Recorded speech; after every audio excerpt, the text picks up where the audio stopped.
Hello, everybody. Thank you so much for being here today.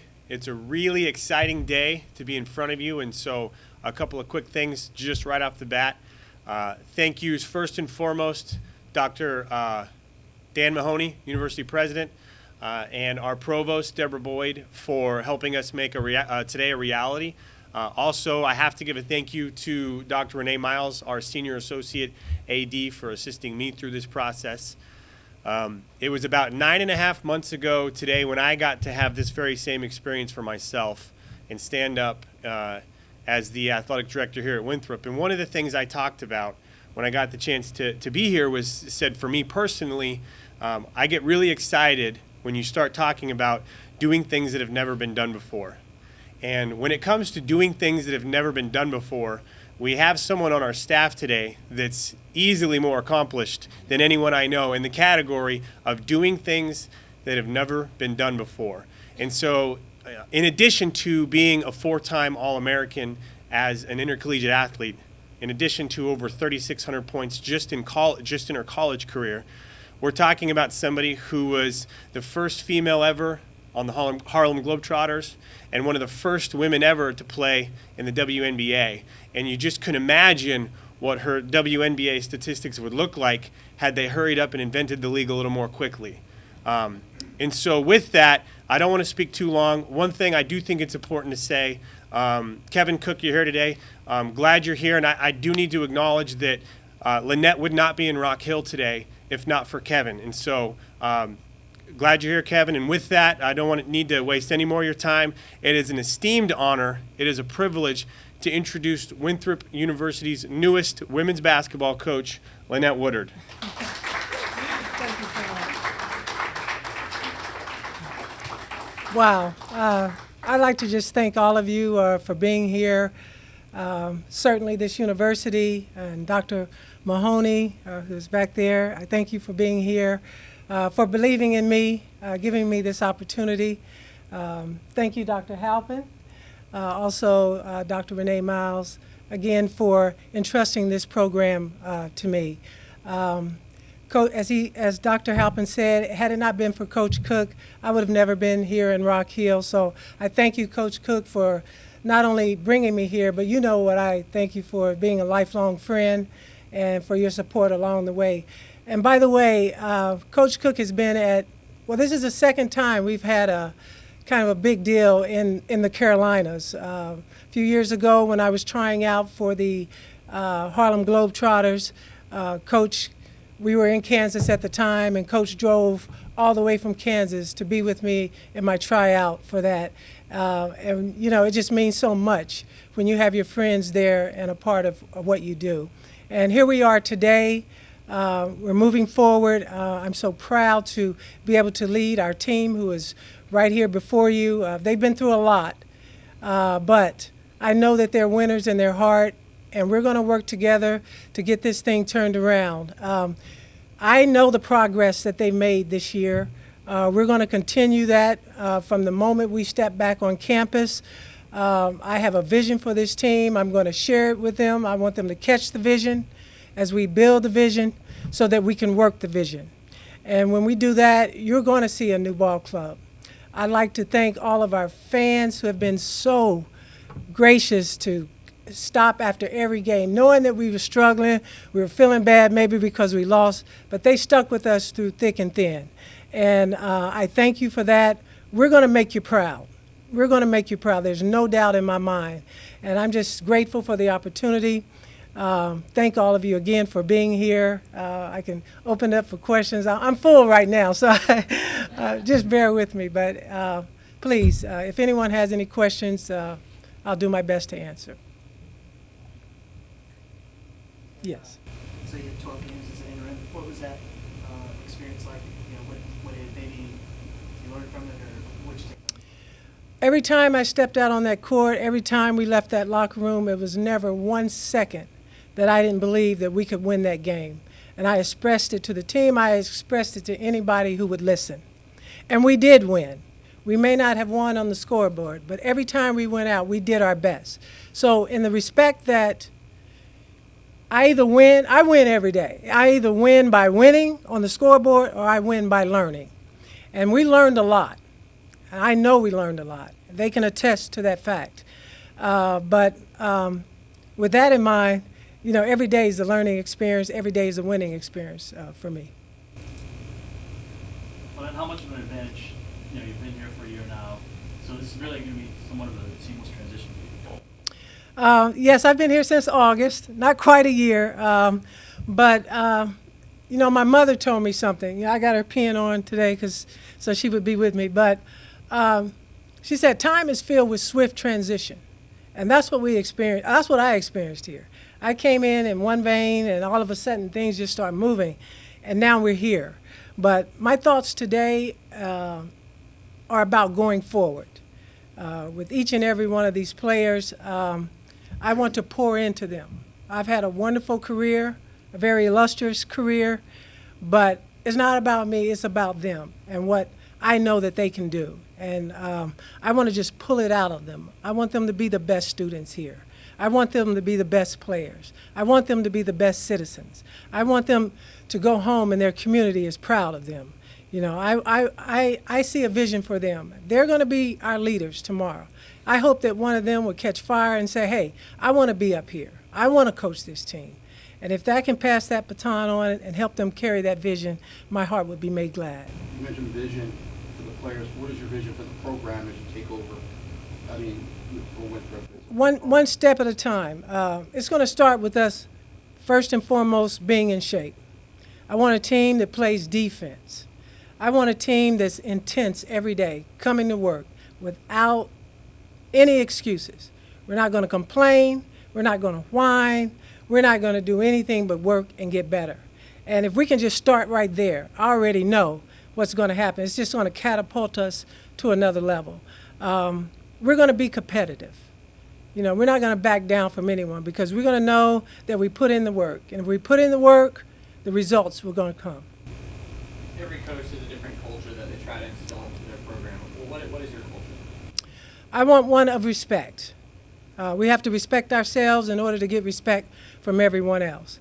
But I want a stellar program. I want our players to be just full of joy, full of light, wanting to play this game. They loved it from a very young age. I want them to continue to love it. There are so many athletes that leave a program that are not happy. It won't happen here. I'm going to work with you. I'm going to talk to you. I'm going to do whatever I have to do to help your experience to help their experience be the very best that it can be. And if I am going down that vein and my staff is going down that vein, there's no reason that they can't be successful.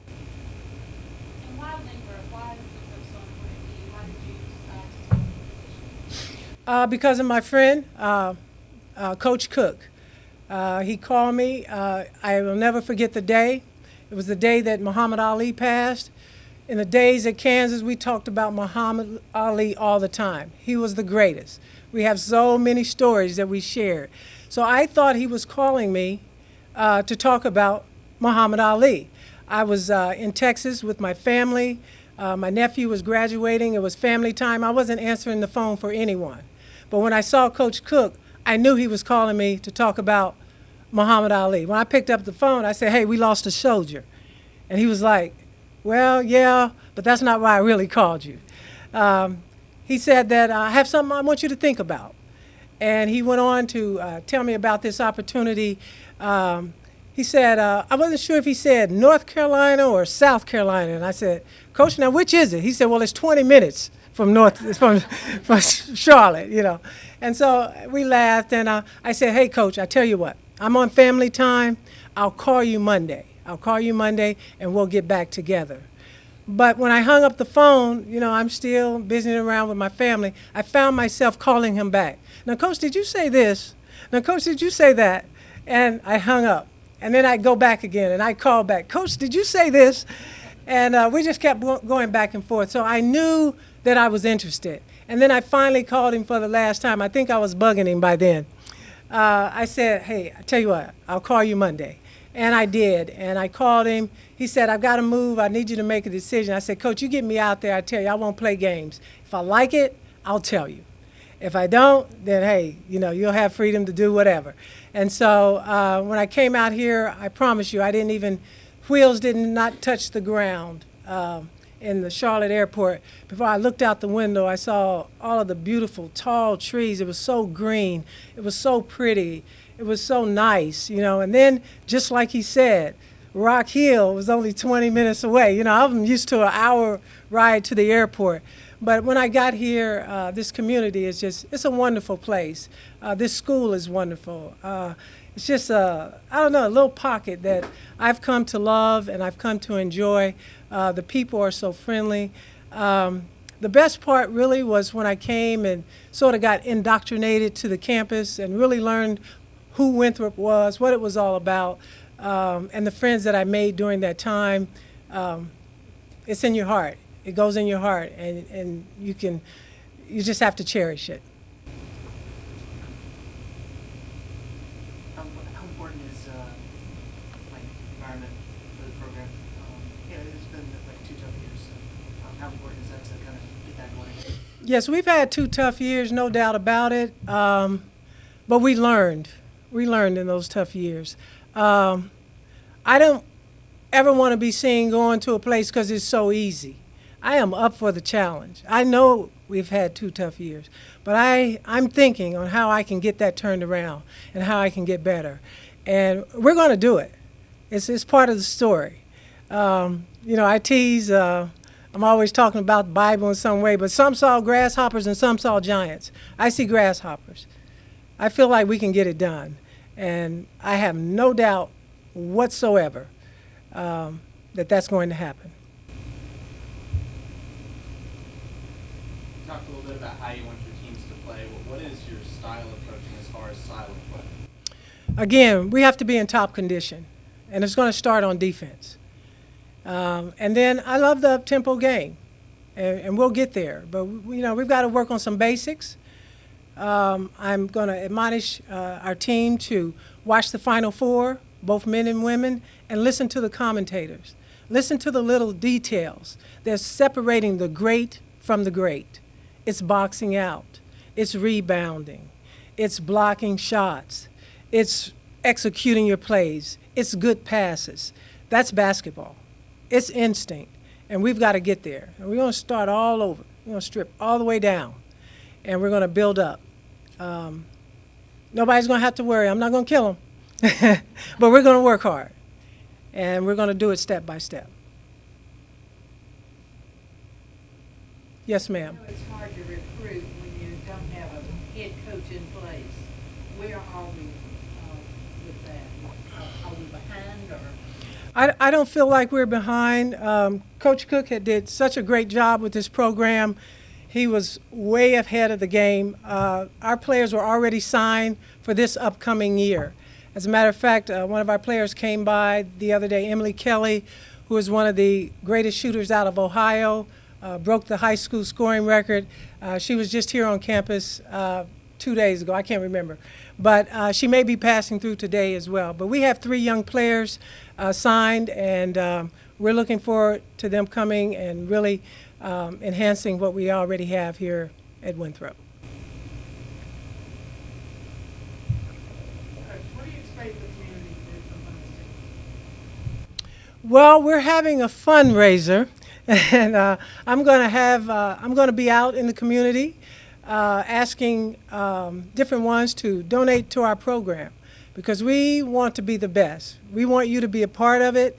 Help us maybe get a little more technology, help us to be able to go to more conferences, help us in recruiting, and just being here to support our players.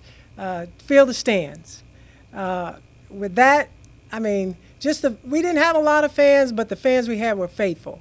And I could look around and I could see a smile and I was encouraged. I could shake a hand and be encouraged. That's really the small things that really matter the most. And so really that's what I'm thinking about in terms of getting out, knowing the public, letting them know us. And you've been great to our program. I'd like to say thank you for helping us get all our gear and everything that we try to pass on to our players. So thank you. Any other questions? Okay, if not, again, we thank you for coming out today. Feel free to welcome Lynette. We'll be around here for a few more minutes. And we look forward to seeing everyone back here in November and supporting our women's basketball team. Thank you, Lynette. Thank you.